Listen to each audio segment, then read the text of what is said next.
Right, so today we have information from Love to Dream about the thickness of the next iPad Pro and how it's going to be going from KitKat to KitKat Chunky. And so let's delve into the advantages a thicker body could bring, for example, better battery life, maybe better cooling. And so without further ado, make sure to like and subscribe, click that notification for the latest Apple news and rumors. And with that being said, let's just tuck in.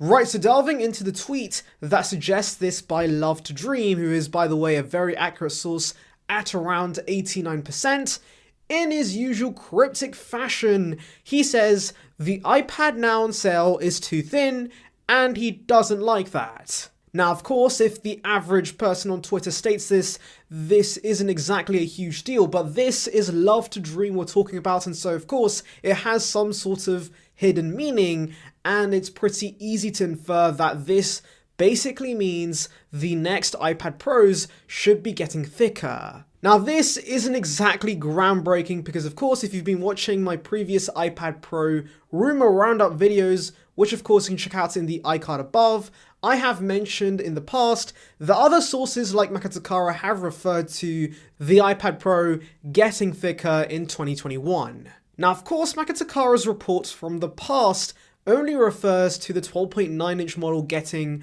the thicker design, and so that made me think that maybe the 11-inch model will stick to the regular old LCD we've had in the past. But of course, Makatakara is nowhere near as accurate as Love to Dream, and in this tweet, there is no specific mention of the 12.9-inch model. He simply says iPad Pro, and so I think that means that the 11-inch iPad Pro is still on track for getting a 2021 refresh, and it should also be getting thicker like the 12.9-inch model. Now, of course, some of you might be wondering, why? Why is Apple making the iPad Pro thicker? Well, I do have a few reasons as to why, and some other theories as to what advantages this could bring to the table. So I think the straightforward answer to why the iPad Pro 2021 is thicker is due to the new mini LED panel, because simply put, the backlight LEDs of a mini LED panel create a lot of heat, and so they need sufficient space to disperse this heat and, of course, stop the device from overheating. And so yes, because we've been hearing about mini LED with every single bloody iPad Pro report, I think this is the most likely reason as to why the iPad Pro is getting chunkier.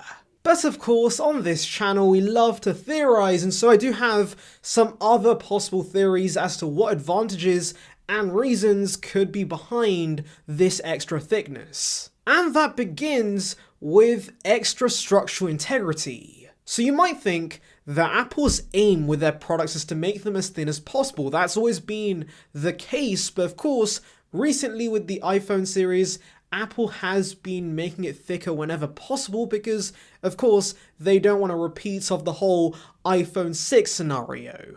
And so, to a lesser extent, we saw the same happen with the 2018 iPad Pro. Apple made it ridiculously thin, and as a result, the structural integrity of the device was ruined, and you could bend the iPad pretty easily. Now, I was surprised to see that Apple did not address this issue with the 2020 models. They stayed the same in terms of dimensions, and so pretty much like the 2018 version, the 2020 versions could also be bent pretty easily. And so maybe Apple's had enough of all the bendy iPads, and they actually want to fix and resolve this issue, and of course make the iPad thicker and make it more structurally integral. Anyways, moving on to my second reason and I guess advantage of having a thicker design, and that is a less protrusive camera bump. So this was mentioned in Makatakara's earlier report, but apparently Apple is redesigning the camera bump slightly so that of course it sticks out less on the iPad Pro.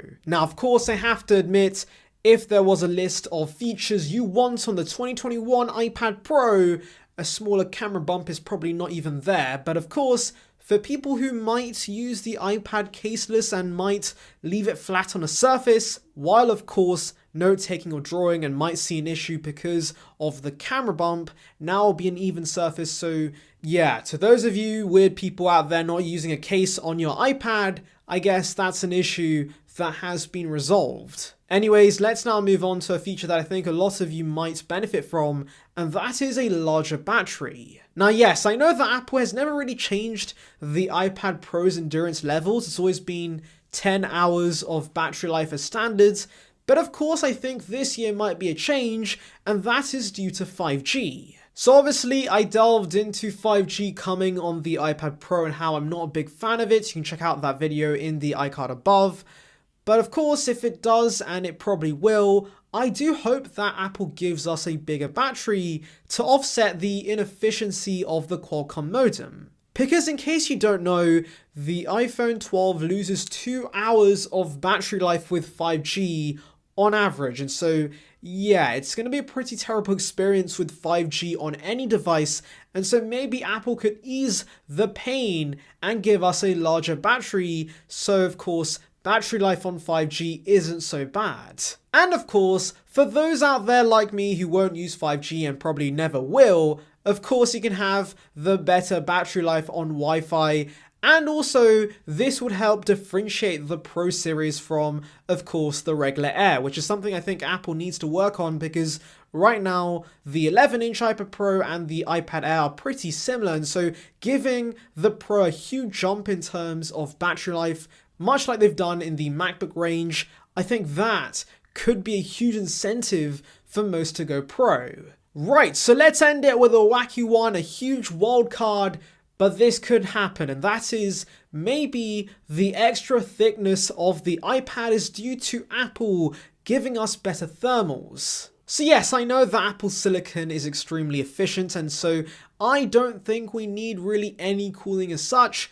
But of course, as people use their iPads as a computer replacement for editing, for gaming, for all kinds of graphic intensive stuff, having extra thermals is always a great thing. And so maybe Apple is planning to implement that on the next iPad Pro. Now I'm only suggesting this because Min-Chi Kuo, another very reliable Apple analyst, told us the iPhone 13 or a future iPhone could come with a vapor chamber thermal system. And so my thinking is that maybe Apple could bring a larger version of that to this iPad Pro.